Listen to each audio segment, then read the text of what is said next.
नमस्कार, JM news मध्ये आपले सहर्ष स्वागत। आपण पाहत आहात जेएम न्यूज। जाणूया आजच्या ठळक घडामोडी।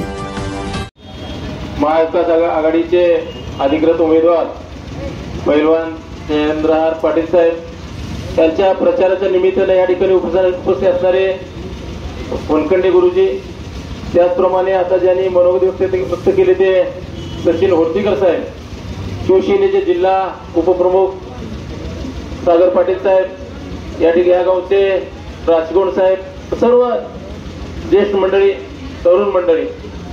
खरं तर आपण बघतोय गेल्या 10 वर्षामध्ये ज्या व्यक्तीनं फुलथपा दिला आणि सलग 10 वर्ष त्या देशाची सत्ता काबीज केली, ज्यावेळी आपल्याला आश्वासन दिली की 2 कोटी तरुणांना नोकऱ्या देऊ, शेतकऱ्याच्या खात्यावर 15 लाख रुपये देऊ, परदेशातला काळा पैसा आणू आणि शेतकऱ्याचं अनेक योजना ज्या फुलथपा दिल्या आणि सत्तेवर बसले।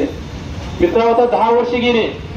10 वर्षामध्ये आपण खरं तर आपल्यासमोर पर्याय नाही म्हणून थांबलो होतो, पण आता एक पर्याय बाबा की बाबा या ठिकाणी देशात असणारं हुकुमशाहीचं सरकार येत्या 7 तारखेला या देशाच्या विकासासाठी, या जिल्ह्याच्या विकासासाठी असेल, आपल्या मतदारसंघाच्या विकासासाठी असेल म्हणून महाविकास आघाडीचे उमेदवार चंद्रहार पाटील साहेबांना आपल्याला मतदान करायचं आहे। एक चांगलं तरुण नेतृत्व, आपल्या सगळ्याला वाटेल त्या ठिकाणी भेटणारं नेतृत्व आहे।